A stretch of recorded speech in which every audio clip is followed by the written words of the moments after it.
Good morning students. चलिए आज हम सभी लोग नए टॉपिक के साथ मिलकर हैं जिसका नाम है करंट डेंसिटी। आपके सामने लिखा हुआ है। कल की वीडियो में हमने देख लिया था कि करंट और उसके कैलकुलेशन कैसे करने हैं, उसके फॉर्मूले में कैसे यूज करना है, ग्राफ वगैरह सारी चीजें। अब चलते हैं करंट डेंसिटी पर। करंट डेंसिटी का जो फॉर्मूला है वो होता है current passes through per unit cross section area. और ये क्रॉस सेक्शन एरिया किसी वायर के लिए हम यूज करते हैं। जैसे कि अगर ये एक वायर है, सिलेंड्रिकल वायर है, इसका क्रॉस सेक्शन एरिया ए है, तो आप इसको पाई आर स्क्वायर भी लिख सकते हैं। तो इस क्रॉस सेक्शन से कितना करंट पास हो रहा है हम इसको करंट डेंसिटी कहते हैं। ठीक है, इसकी यूनिट हो जाती है एम्पियर पर मीटर स्क्वायर। अब देखो, क्योंकि एरिया वेक्टर क्वांटिटी है तो करंट डेंसिटी भी वेक्टर क्वांटिटी होगी। करंट डेंसिटी की जो डायरेक्शन होगी वो जस्ट एरिया के पैरेलल होगी। अच्छा, अब हम किस तरीके से इसको यूज कर सकते हैं। कल को आपने देखा होगा कि हमने एक लिस्ट बनाई थी जिसमें था फॉर्मूला। एक था ये जनरल फॉर्मूला, जैसे I is equal to q by t, तो यहाँ पे j is equal to I by a general formula है। दूसरा फॉर्मूला हम यहाँ पे बना सकते हैं j is equal to D I by D a. ये हो जाएगा आपका instantaneous current density d I by D a, हम इसको यहाँ पे लिख सकते हैं। और एक हो जाता है आपका इंटीग्रेशन करने के लिए D I is equal to J dot D A. Students ये चीज ध्यान रखना, क्योंकि जे वेक्टर है और डी ए भी वेक्टर है, तो हम इसको vector J dot vector D A लिख सकते हैं। And D I is equal to J dot D A cos theta भी लिख सकते हैं। और हम यहाँ पर इंटीग्रेशन भी कर सकते हैं यहाँ पास। क्लियर हो गया? तो यहाँ पे जो इंटीग्रेशन होगा वो एरिया A1 से लेकर के एरिया A2 तक हो जाता है। तो इस फॉर्मूले को हमने इसी को जनरल को डिफरेंशिएशन में और यहाँ से इंटीग्रेशन करंट के लिए निकाल सकते हैं और इसको वेक्टर प्रोडक्ट में इस तरह से भी लिख सकते हैं। तो जितने फॉर्मूले हम डिजाइन करते हैं नए नए पैटर्न पर, उतने आप क्वेश्चन सोच लीजिए और खुद क्वेश्चन बनाने की कोशिश करिए, और इससे रिलेटेड कहीं ना कहीं आपको ग्राफ भी मिल सकता है। तो चलिए आ जाते हैं। सबसे पहला है हमारा जनरल, जिसमें J is equal to I by a हो जाता है। अब इसके लिए स्टूडेंट्स क्या होगा, आपको करंट की वैल्यू चाहिए और आपको एरिया की वैल्यू चाहिए। दोनों वैल्यू अगर आपके पास हो जाती है तो आपको क्या मिल जाएगा, J मिल जाएगा। ओके, पॉइंट नंबर 2 देखिए। अब यहां पर हम ये वाला फॉर्मूला लेंगे, J is equal to D I by D A. तो अब यहाँ पे ये डिफरेंशिएशन होगा, differentiation of current with respect to the area. अब यहाँ पर आई आपका कोई फिक्स तो होगा नहीं, आई का आपको इक्वेशन दिया हुआ होगा। अब आई का जो इक्वेशन है वो किस वेरिएबल पर डिपेंड करता है, ये हम क्वेश्चन से देखते हैं। और क्वेश्चन में जो भी वेरिएबल है, टाइम भी हो सकता है और कुछ और पैरामीटर्स हो सकते हैं, उसके हिसाब से हम डिफरेंशियल इक्वेशन में चेंज करते रहते हैं। तो j is equal to d by d, ये आपका आसान हो जाता है। अगर आई का इक्वेशन दिया हो, पुट करिए और डिफरेंशिएशन करिए, आंसर लीजिए। अब अगर इसी को मैं ग्राफ में भी कर दूं तो ग्राफ में भी आप समझ गए होंगे, परपेंडिकुलर अपॉन बेस के हिसाब से अपन चलेंगे। मान के चलते हैं कि ये हमारा एरिया है और ये हमारा क्या है, करंट। क्लियर? अब यहां पास एक्चुअली होता क्या है, मैं मैथमेटिकली बात कर रहा हूं लेकिन मैं आपको कंसेप्चुअली बता दूं कि करंट चेंज नहीं होता है। अगर हमारा कोई वायर हमने लिया हुआ है जिससे हमने बैटरी वगैरह कनेक्ट कर दी है, अगर हमारा करंट स्टेडी है तो करंट चेंज नहीं होता है।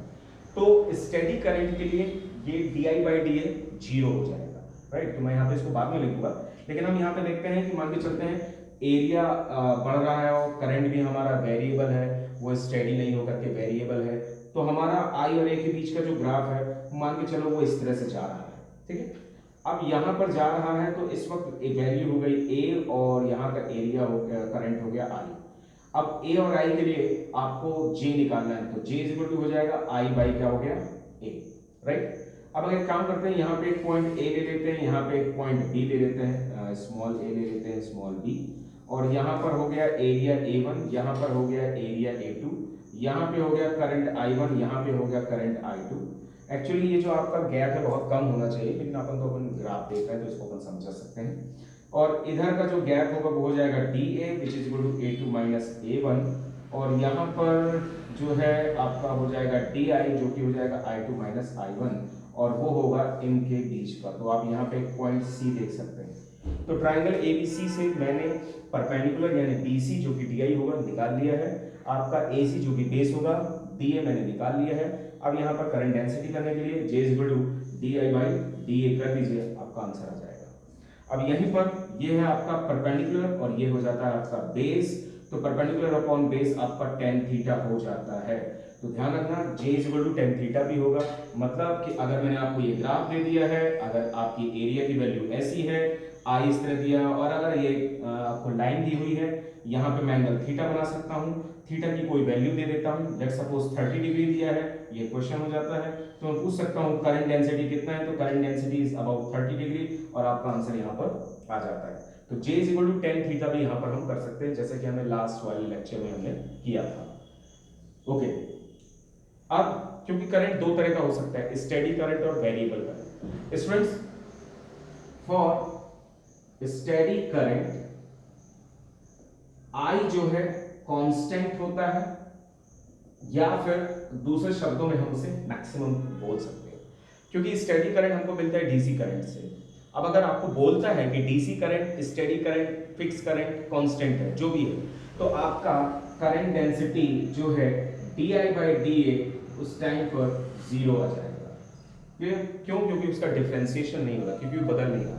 उस वक्त हम कौन सा फॉर्मूला लेते हैं? हम उस वक्त J = I/A फॉर्मूला लेते हैं। ठीक है, ये हमको पता होना चाहिए। हालांकि वो आपसे कंसेप्चुअली पूछता है कि current is steady and flowing through the any cross section area, then what would be the di/dA of the that means the current density. तो आपका सीधा सीधा आंसर क्या आ जाएगा? 0 आ जाएगा, कोई चेंज नहीं। हाँ, डेफिनेट वैल्यू I/A आप निकाल करके आंसर दे सकते हैं, तो उसके लिए भी आपको वहां पे वैल्यूज दी होगी। आगे चलते हैं। ये वाले जो कॉन्सेप्ट है, ये सिर्फ और सिर्फ वेरिएबल करंट के लिए हो सकता है कि अगर करंट जो है घट रहा है या बढ़ रहा है, जिस भी हिसाब से उसके लिए हम इसको ड्रॉ कर सकते हैं। ओके, अब आ जाते हैं हमारा यहाँ पर इंटीग्रेशन। इंटीग्रेशन में हम आप क्या देख सकते हैं, जैसे हमने लिखा है d I is equal to integration j dot D a vector j dot D a. अब vector j dot D A, तो आप इसको डॉट प्रोडक्ट भी ले सकते हैं, जैसे मैंने यहाँ लिखा हुआ है j dot D A cos theta भी ले सकते हैं। अब हम फिलहाल थीटा को यहाँ पर 0 डिग्री लेते हैं, cos 0 degree is equal to 1, तो मैं इसको ऐसा भी लिख सकता हूँ if cos 0 degree is equal to 1 parallel है, तो आपका हो जाएगा j डी ए। अच्छा, अब यहाँ पर आपके दो तरीके हो जाते हैं कि एरिया क्या हो रहा है, चेंज हो रहा है, तो आपको j दे देगा, j आपको इक्वेशन में दिया हो सकता है या तो कांस्टेंट दिया हो सकता है। तो चलिए हम इसको देख लेते हैं। पॉइंट फर्स्ट है, इफ j इज कांस्टेंट, तब आपका di is equal to j बाहर आ जाएगा, dA a1 to a2 हो जाएगा, और इसका आंसर आएगा j a2 minus a1। Clear? ये हो जाएगा। अब इसी के लिए अगर मैं ग्राफ बनाऊं, तो यहाँ पे अगर j कांस्टेंट है, तो इसके लिए ग्राफ क्या हो जाएगा? स्टूडेंट जरा ध्यान से देख लीजिएगा, ये हमारा एरिया है, चेंज हो रहा है, यहाँ का एक पॉइंट है a1, यहाँ का एक पॉइंट है a2। a1 के लिए करंट डेंसिटी j है, a2 के लिए भी करंट डेंसिटी हमारा j है। तो आप देख सकते हैं करंट डेंसिटी यानी कि j कांस्टेंट है, एरिया हमारा चेंज हो रहा है। अब आपका यहाँ पे एरिया बना सकते हैं आप, ये मैंने प्लॉट कर दिया। ये जो एरिया है, शेप देखेंगे, क्योंकि डेंसिटी कांस्टेंट है हमारा, तो जो शेप आ रहा है वो रेक्टेंगल आ रहा है, और स्क्वायर शेप नहीं आ सकता ज़्यादा ज़्यादा। तो आपको यहाँ पर एरिया ले लेना है, तो ये जो आपका एरिया होगा वो क्या देगा, जैसे लिखा लेंथ इनटू ब्रेड्थ, तो आपका लेंथ इसको ले लीजिए, ब्रेड्थ इसको ले लीजिए, तो ब्रेड्थ में आपका आ जाएगा j a, और लेंथ में आ जाएगा a2 माइनस a1। तो इसका मतलब ये हुआ कि ये जो इसका एरिया है वो आपको दे रहा है current, area is equal to current. Okay, तो मैं यहाँ पे area is equal to current भी लिखूंगा, that can be equal to the I for any value. Okay, तो सेम इस फॉर्मूले का ग्राफ ये रहा। अब आप इसको जब तक नोट कर लीजिए, आगे वाले लेक्चर में आप देखेंगे कि हम इंटीग्रेशन और किस तरीके से भी कर सकते हैं।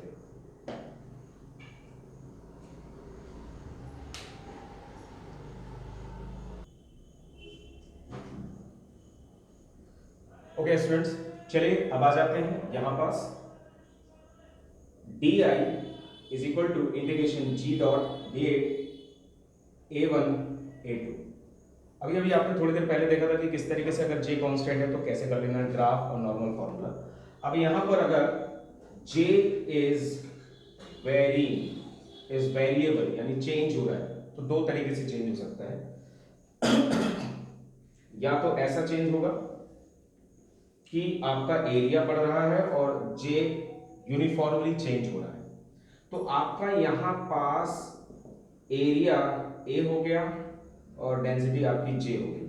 तो ये जो एरिया बना इस ग्राफ का एरिया, ये वाला एरिया नहीं, तो वो आपका ट्रायंगल बन रहा है। तो करंट आ जाएगा इज 1/2 बेस इनटू हाइट।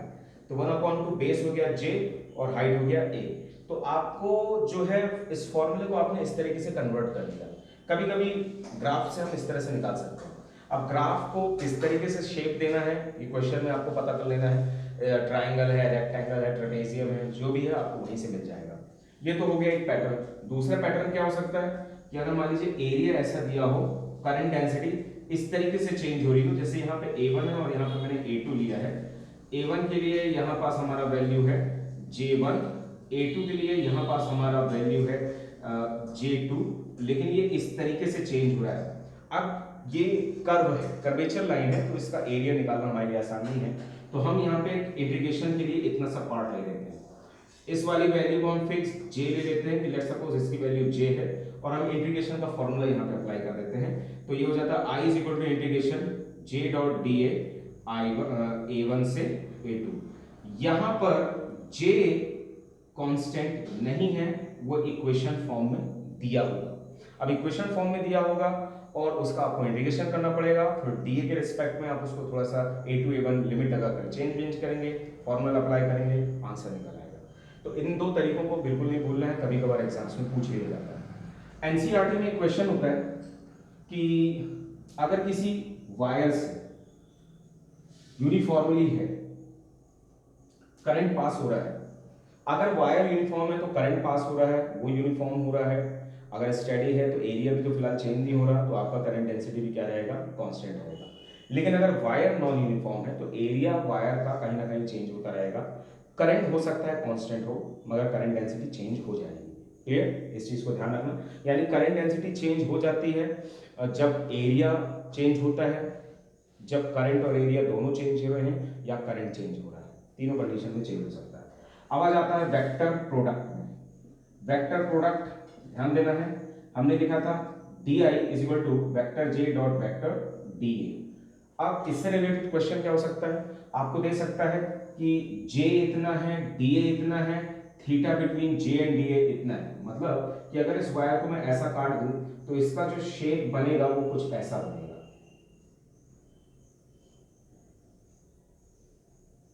अभी तक एरिया वेक्टर इस तरफ रहा, अब ये इस तरफ चला गया, तो एंगल कितना बन गया, थीटा।